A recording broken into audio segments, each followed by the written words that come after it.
जिसका दूसरा नाम अल्टरनेटिव नाम मैंने बताया था प्रोटीन सिंथेसिस। वो अगली लेक्चर में उसका कुछ पोर्शन मैंने आप लोगों को बताया था, सिर्फ एक स्टेप बताया था और वो स्टेप था ट्रांसक्रिप्शंस। बाकी चूंकि ये एक बड़ा टॉपिक है, एक लेक्चर के अंदर कवर नहीं हो सकता, तो इसको मैंने डिवाइड किया है 3 लेक्चर्स में। तो जीन एक्सप्रेशन या प्रोटीन सिंथेसिस का आज हम सेकंड लेक्चर या सेकंड पार्ट डिस्कस करेंगे। और वो सेकंड पार्ट क्या है? Post transcription modification. तो लेक्चर को स्टार्ट करने से पहले आप लोगों का जो कंसेप्ट है, बेसिक जो सीक्वेंस है जहन में बिठाने का, वो दोबारा मैं रिकॉल करता हूं या रिफ्रेश करता हूं। थोड़ा सा आप लोग दोबारा बयान दीजिए। प्रोटीन सिंथेसिस या जीन एक्सप्रेशंस लास्ट टाइम भी हमने किसी हद तक पढ़ा था और आप लोगों ने ये सीखा था कि जीन एक्सप्रेशन बेसिकली ये वो अमल है जिसकी थ्रू हमारी बॉडी के अंदर सेल में मुख्तलिफ किस्म की प्रोटीन बनते हैं और इन प्रोटीन से फिर आगे जाके एंजाइम बनती है, एंटीबॉडीज बनती है और इसी तरह मुख्तलिफ किस्म की अदर स्ट्रक्चर प्रोटीन्स बनते हैं। और जीन एक्सप्रेशन या प्रोटीन सिंथेसिस का सारा प्रोसेस मैंने कहा था लास्ट टाइम भी कि ये सारी लिविंग ऑर्गेनिजम्स के लिए बिल्कुल कॉमन होता है, सेम होता है और इस सेम होने को हमने कहा था सेंट्रल डोग्मा। अब जीन एक्सप्रेशन या प्रोटीन सिंथेसिस का सारा अमल कंप्लीट होता है 2 स्टेप्स में। और वो 2 स्टेप कौन कौन से हैं? नंबर 1 स्टेप का नाम होता है ट्रांसक्रिप्शंस। ये ऑलरेडी मैंने पढ़ाया है आप लोगों को, दोबारा रिकॉल करता हूं कि ट्रांसक्रिप्शन बेटा वो अमल है जिसमें डबल स्ट्रैंडेड डीएनए से, फॉर एग्जांपल ये डबल स्ट्रैंडेड डीएनए है और इस डबल स्ट्रैंडेड डीएनए से सिंगल स्ट्रैंड आरएनए बन जाए। ये आरएनए है और ये क्या है? ये डीएनए है। तो DNA molecule double stranded DNA molecule से सिंगल स्ट्रैंड आरएनए मॉलिक्यूल का बनना, ये अमल कहलाता है ट्रांसक्रिप्शन। और ये भी आप लोगों को मैंने कहा था कि ट्रांसक्रिप्शन का जो अमल है, डबल स्ट्रैंडेड डीएनए से सिंगल स्ट्रैंड आरएनए बनने का जो अमल है, ये एक्चुअली होता है न्यूक्लियस के अंदर। अब एक पॉइंट जो है आप लोग जहन में बिठा दें बीटा एमसीक्यूज के लिए कि बास टाइम स्टूडेंट जो है यहां पे गलत हो जाता है। उनके जहन में होता है कि डीएनए से जो आरएनए बनता है, ये आरएनए बेसिकली मैसेंजर आरएनए ही होगा, मैसेंजर आरएनए। तो बास टाइम स्टूडेंट कंफ्यूज हो जाता है कि डीएनए से मैसेंजर आरएनए बनने का अमल सिर्फ और सिर्फ ये अमल कहलाता है ट्रांसक्रिप्शन। लेकिन ये बात ठीक नहीं है। तो यहां पे मैंने इसको एक्सप्लेन किया है कि formation of RNA from double stranded DNA is called transcription. लेकिन ये आरएनए जो है ये सिर्फ और सिर्फ मैसेंजर आरएनए नहीं होता, ट्रांसफर आरएनए बनने का अमल भी कहलाता है ट्रांसक्रिप्शन। राइबोसोमल आरएनए बनने का अमल भी कहलाता है ट्रांसक्रिप्शन। तो ये पॉइंट जो है आप लोग को जहन में क्लियर करें कि बेसिकली ट्रांसक्रिप्शन जो है ये all type of messenger RNA की फॉर्मेशन के लिए यूज होता है, सिर्फ मैसेंजर आरएनए के लिए यूज नहीं होता। तो यहाँ पे मैंने मेंशन किया है कि आरएनए बनना वो मैसेंजर आरएनए हो या तो ट्रांसफर आरएनए हो या तो राइबोसोमल आरएनए हो, इन तीनों आरएनए की बनने का जो अमल है ये बेसिकली बायोलॉजी में कहलाता है ट्रांसक्रिप्शन। अब ट्रांसक्रिप्शन कैसे होता है, कहां पे होता है, ये ऑलरेडी जो है किसी हद तक आप लोगों को मैंने बताया था, आज दोबारा रिपीट करता हूं। यहां पे आप लोग यहां पे देख रहे हैं, ये फॉर एग्जांपल, बल्कि प्रोटीन सिंथेसिस का ये वाला टॉपिक भी मैंने हटा दिया, आप लोग यहां पे देख रहे हैं। ये हमारे पास डीएनए मॉलिक्यूल है, ये हमारे पास डबल स्टैंडर्ड डीएनए मॉलिक्यूल है ये। अब इन डीएनए मॉलिक्यूल में एक खास रीजन है, फॉर एग्जांपल मैं शो करता हूं कि ये वो खास रीजन है ये, यहां पर न्यूक्लियोटाइड का एक खास सीक्वेंस मौजूद है, मैं कहता हूं ये यूकैरियोटिक डीएनए है। तो यहां पे मौजूद है टाटा बॉक्स, ये न्यूक्लियोटाइड का या नाइट्रोजनियस बेसिस का कुछ सीक्वेंस है, थायमीन एडेनिन, ये टाटा बॉक्स जिसको हम बोलते हैं टाटा बॉक्स। तो टाटा बॉक्स जो है इस रीजन, ये वो रीजन है जहां से प्रोटीन बनने का अमल या जहां से ट्रांसक्रिप्शन शुरू होगा। टाटा बॉक्स या फॉर एग्जांपल ये दूसरा रीजन है यूकैरियोटिक डीएनए में जिसको हम बोलते हैं कैट, साइटोसिन एडेनिन थायमीन, ये दूसरा। तो ये थर्ड बॉक्स है, ये टाटा बॉक्स है। अब ये टाटा बॉक्स या कैट, ये वो रीजन है जहां पर आरएनए पॉलीमरेज बाइंड करेगा। फॉर एग्जांपल ये मेन एंजाइम है आरएनए पॉलीमरेज।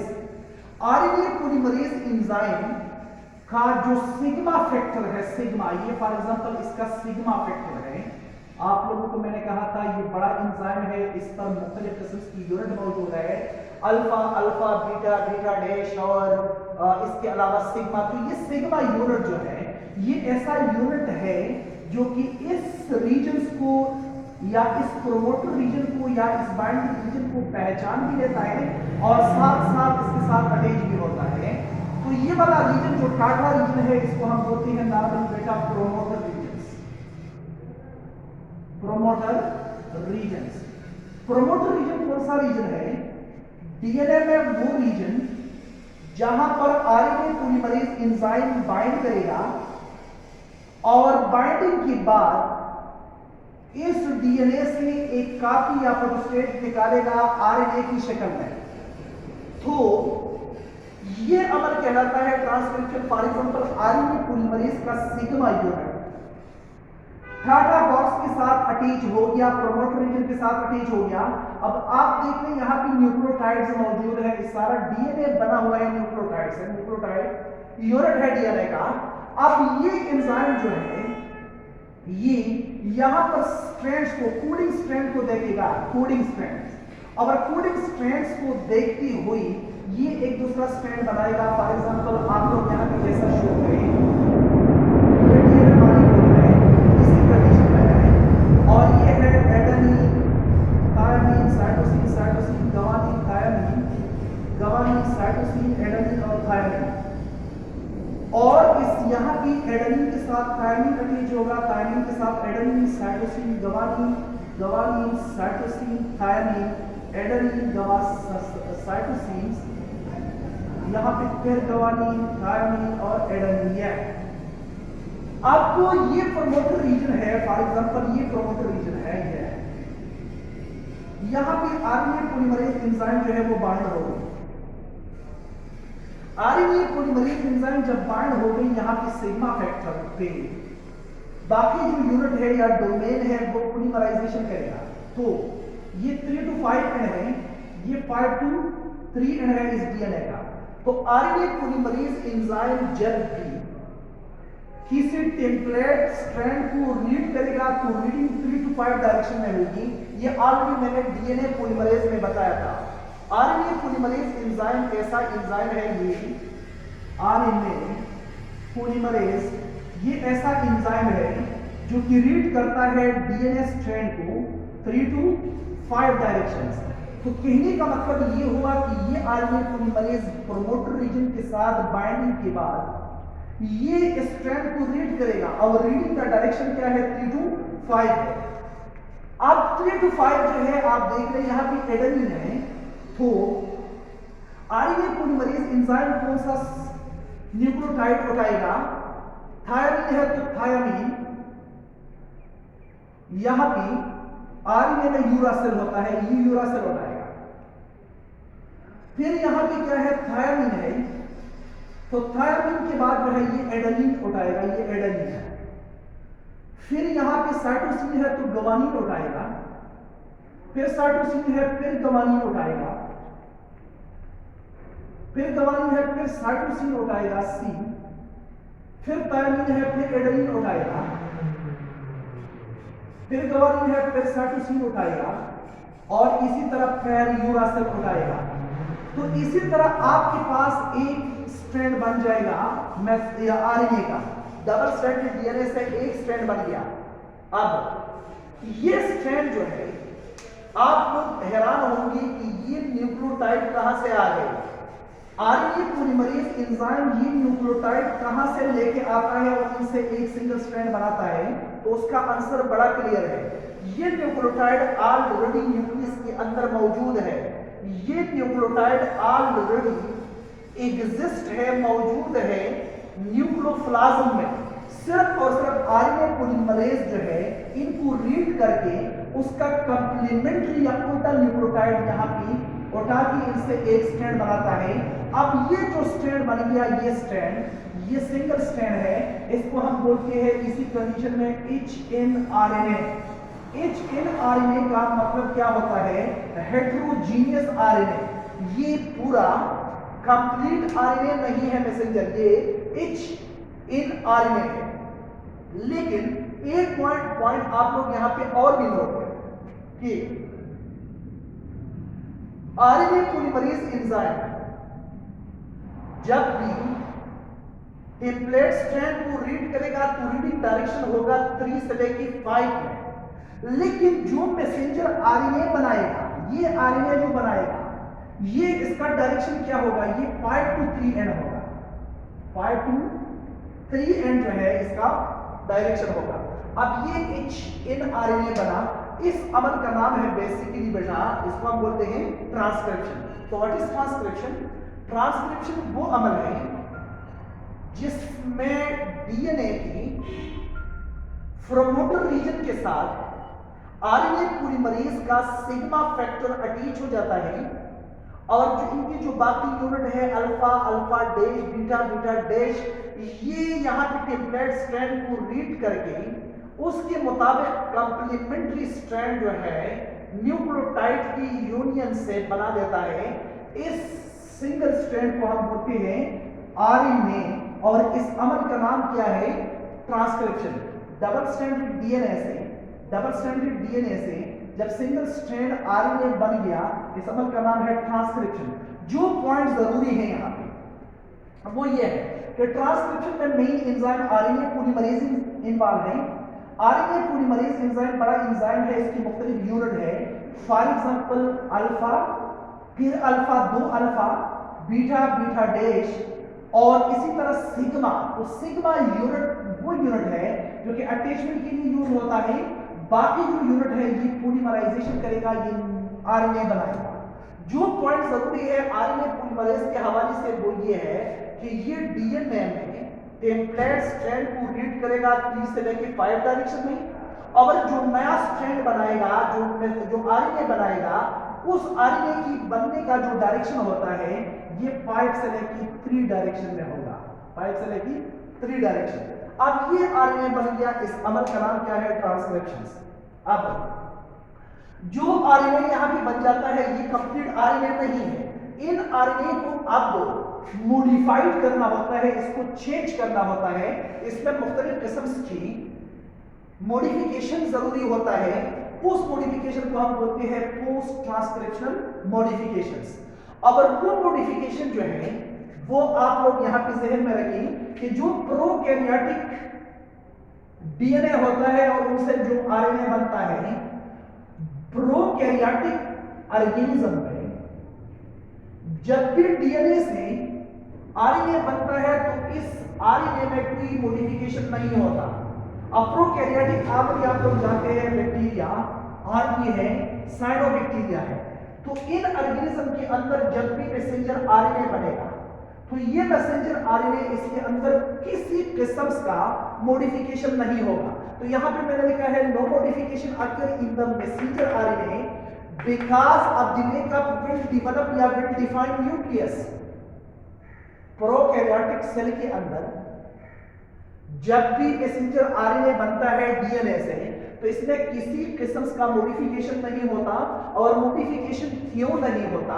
क्योंकि इसमें न्यूक्लियस, वेल डेवलप न्यूक्लियस मौजूद नहीं है।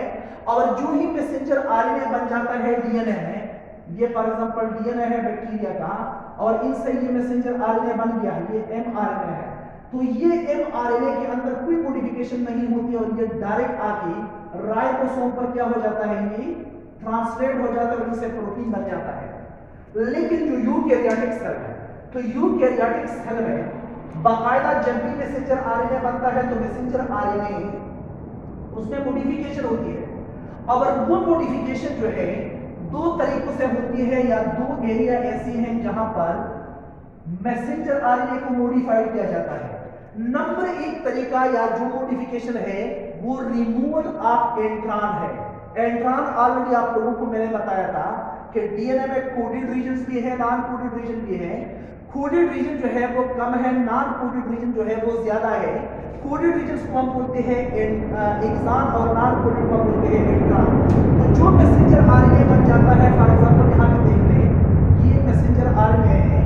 इस मैसेंजर आरएनए में कोडेड रीजन भी है, ये जो शेड में बना रहा हूं ये शो करता है कोडेड रीजन को, ये कोडेड रीजन है और ये नॉन कोडेड। तो ये नॉन कोडेड कहलाता है एंट्रॉन, और जो कोडेड रीजन है इसको हम बोलते हैं एक्सॉन।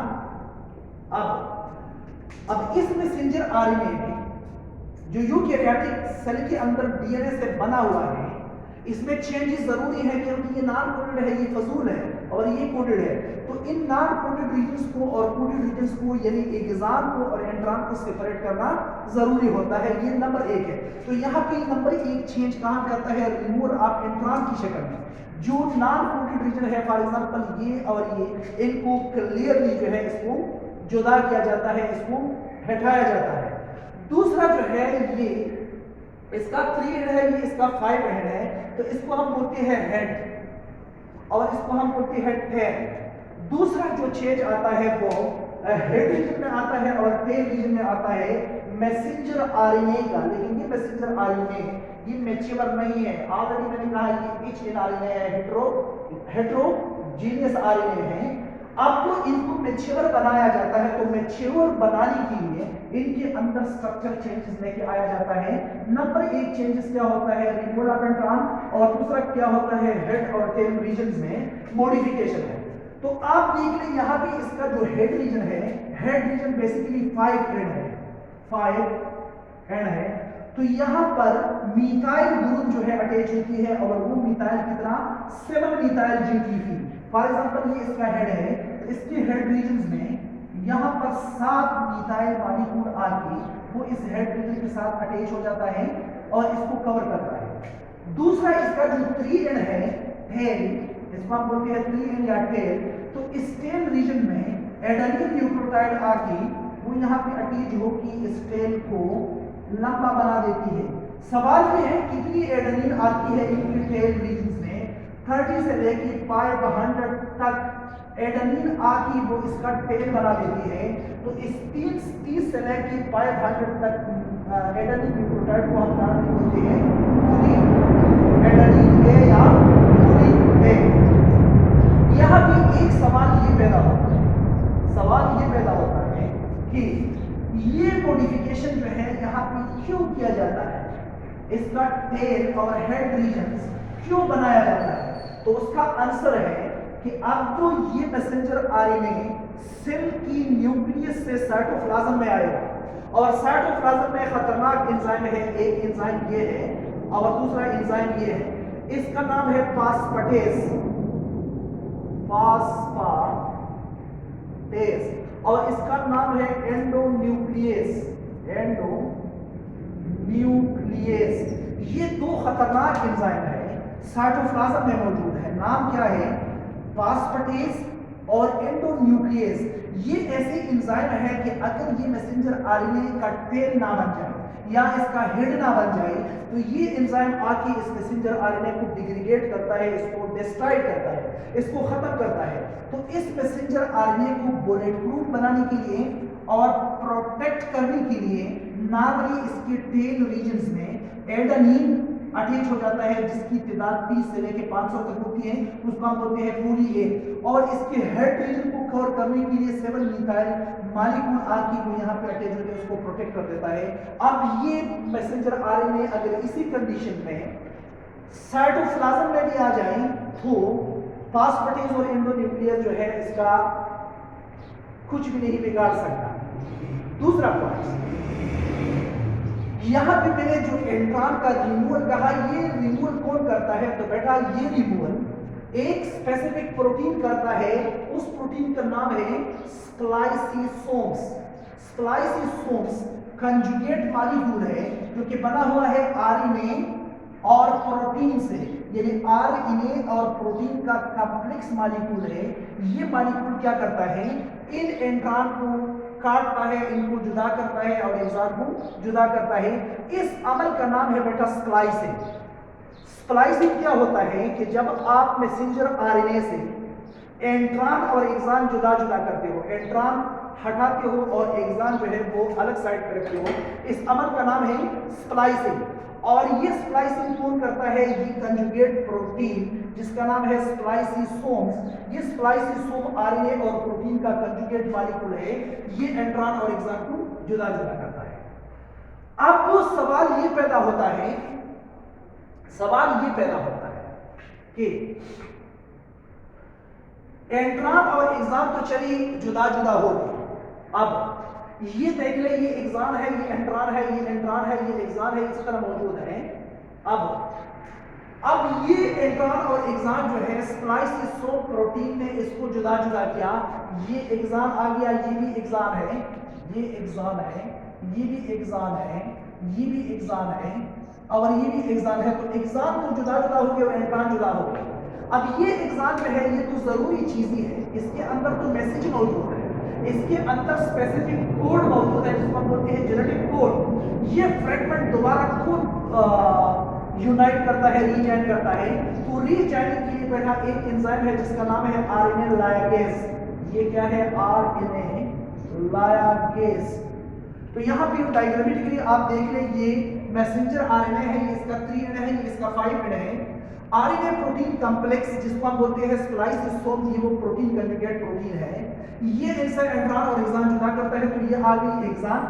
अब ये एक्सॉन जो है RNA ligase enzymes, RNA ligase enzyme इनको आपस में कनेक्ट करके दोबारा जो है इनसे एक आरएनए बना देता है। अब ये आरएनए जो है अब भी मैच्योर आरएनए नहीं है, ये आरएनए अब भी मैच्योर आरएनए नहीं है मैसेंजर। अब मैच्योर आरएनए कब बन जाएगा? जब तो इस आरएनए का हेड जो है 7 मिथाइल ग्रुप यानी 5 एंड इसका 7 मिथाइल ग्रुप से कवर हो जाए और इसका जो 3 एंड है ये कवर हो जाए फुली एडेनिन ऐसे। अब ये मैसेंजर आरएनए जो है ये बुलेट प्रूफ मैसेंजर आरएनए, इसके अंदर आप देख रहे हैं मुख्तलिफ किस्म की चेंजेस हो गई। एक चेंजेस जो है एंट्रॉन और एक्सॉन की सेपरेशन की शक्ल में, दूसरा चेंजेस जो है मिथाइल ग्रुप की शक्ल में, जो कि इसकी हेड या 5 end of the messenger RNA के साथ बाइंड हो गया, इसका हेड प्रोटेक्ट हो गया। और दूसरा जो है एडिशन ऑफ पॉली एडेनिन है, इसका टेल। अब ये आरएनए जो है ये मैच्योर आरएनए है, ये क्या है? Mature messenger RNA. ये मैसेंजर, अब ये मैसेंजर आरएनए अब अगर न्यूक्लियस से बाहर भी आ जाए तो फास्फेटेज एंजाइम जो है और एंडोन्यूक्लियस एंजाइम इसको डिग्रेड नहीं कर सकता। अब यहाँ पे एक चीज जो है मैंने बात की बेटा कोड की कि व्हाट इज जेनेटिक कोड। तो जेनेटिक कोड जो है यहाँ पे मैंने लिखा है a code made of the union of 3 nucleotide which specified a specific protein. What does it mean? इसका मतलब ये हुआ कि डीएनए के अंदर, डीएनए मॉलिक्यूल के अंदर, फॉर एग्जांपल ये डीएनए मॉलिक्यूल है ये, तो इस डीएनए मॉलिक्यूल में कोडेड रीजन मौजूद है और वो कोडेड रीजन या वो फ्रेगमेंट क्या करेगा? ये प्रोटीन को सिंथेसाइज करेगा, स्पेसिफिक प्रोटीन को बनाएगा। वो प्रोटीन जो है, वो प्रोटीन उस प्रोटीन या प्रोटीन किस चीज से बनता है? प्रोटीन बेटा बनता है अमीनो एसिड से। तो एक स्पेसिफिक अमीनो एसिड के लिए डीएनए में एक कोड मौजूद होता है अगर वो कोड बेटा बना हुआ होता है 3 न्यूक्लियोटाइड की यूनियन से, उस कोड को हम बोलते हैं जेनेटिक कोड। तो यहाँ पे मैंने किस तरह लिखा है, a code made of the union of 3 nucleotides which specified a specific protein और simple specific amino acids is called genetic code। दोबारा मैं रिपीट करता हूं, व्हाट इज जेनेटिक कोड। हमारे डीएनए के अंदर 3 न्यूक्लियोटाइड का बना हुआ एक यूनिवर्सल कोड मौजूद है। अब ये कोड जो है ये किस चीज के लिए कोड करता है, ये एक खास अमीनो एसिड के लिए कोड करता है। तो राइबोसोमल आरएनए इन कोड को फिर डीकोड करेगा, इनको रीड करेगा और उनके मुताबिक ट्रांसफर आरएनए एक अमीनो एसिड जिसका नाम यहाँ पे आया हुआ हो, उसको साइटोप्लाज्म में दे के उसको उठा के उसको चेन की शक्ल में रख के उनसे एक पूरी पेप्टाइड चेन बनाएगा। ऐसा चेन बनाएगा कि एक अमीनो एसिड है, दूसरा है, तीसरा है, चौथा है, इसी तरह, और इस तरह एक प्रोटीन बन जाएगा एक। तो ये कोड कहलाता है जेनेटिक कोड। तो मैंने लिखा है a code made of the union of 3 nucleotide to specified a specific protein as called genetic code. अब जेनेटिक कोड का दूसरा डिफिनीशन, द रिलेशनशिप बिटवीन, ये पॉइंट जो है आप लोग नोट करें, the relationship between nucleotide sequence main nucleotide sequence and amino acid sequence is called genetic code. यानी डीएनए मॉलिक्यूल में जो कोड मौजूद है, ये कोड बना हुआ है न्यूक्लियोटाइड से। तो उन न्यूक्लियोटाइड का सीक्वेंस और उस न्यूक्लियोटाइड के सीक्वेंस से जो प्रोटीन बनेगा, जो अमीनो एसिड आएगा वो प्रोटीन बनाएगा। तो न्यूक्लियोटाइड का जो सीक्वेंस है और अमीनो एसिड बनने का जो सीक्वेंस है या यूनियन का जो सीक्वेंस है या प्रोटीन बनने का जो सीक्वेंस है, इस अमल का नाम क्या है, जेनेटिक कोड। अब हमारे डीएनए में टोटल कितनी कोडान मौजूद है या कोड मौजूद है, पहले तो कोड और कोडान को समझ लें। जब ये न्यूक्लियोटाइड सीक्वेंस अगर डीएनए के अंदर मौजूद हो तो इसको हम बोलेंगे कोड। अगर ये न्यूक्लियोटाइड सीक्वेंस जो है आरएनए की शक्ल में जुदा हो गई, मैसेंजर आरएनए की शक्ल में जुदा हो गई, तो मैसेंजर आरएनए के अंदर जो कोड मौजूद होगा उसको हम बोलेंगे कोडान।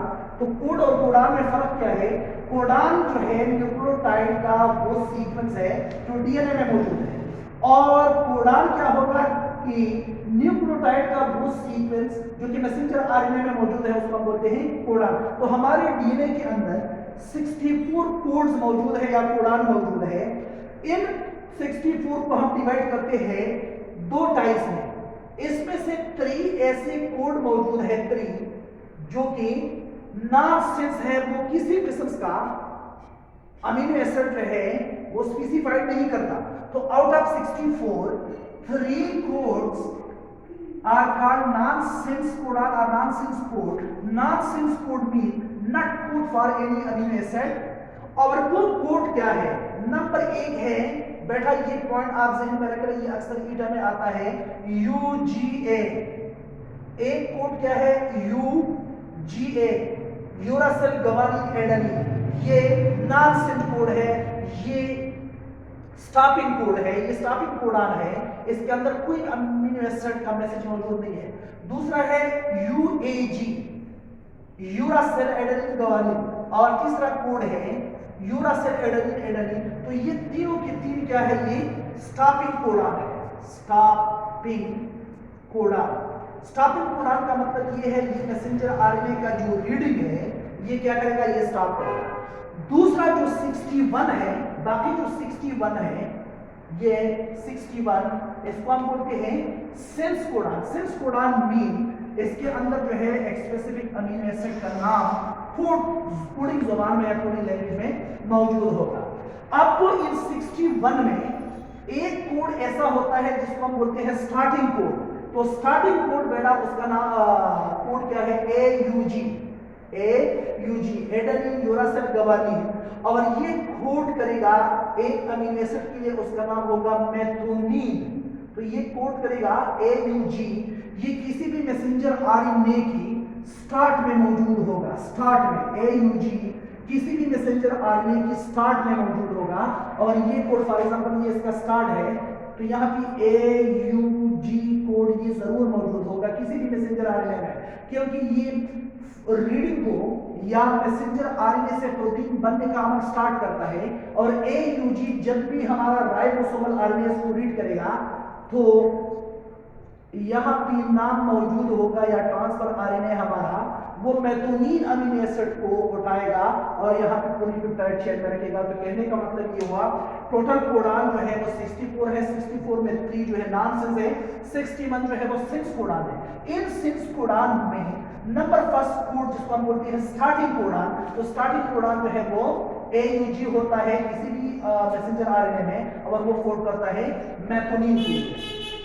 आगे नेक्स्ट जो है बेटा हम पढ़ेंगे ट्रांसलेशन, कि ये मैसेंजर आरएनए जब न्यूक्लियस से बाहर आता है न्यूक्लियर पोर्स पे, न्यूक्लियर मेम्ब्रेन पर जो स्मॉल पोर्स मौजूद है उसको हम बोलते हैं न्यूक्लियर पोर। इस न्यूक्लियर पोर पर ये मैसेंजर आरएनए आ गया साइटोप्लाज्म में, और आप लोग देख लें कि ये मैसेंजर आरएनए बुलेट प्रूफ है, यहाँ पे हेड भी कवर है और इसका टेल भी कवर है। अब ये आएगा कहाँ पे, साइटोप्लाज्म में राइबोसोम की तरफ, और राइबोसोम जो है इनको ट्रांसलेट करेगा और उनके ट्रांसलेशन से स्पेसिफिक प्रोटीन बनेगा।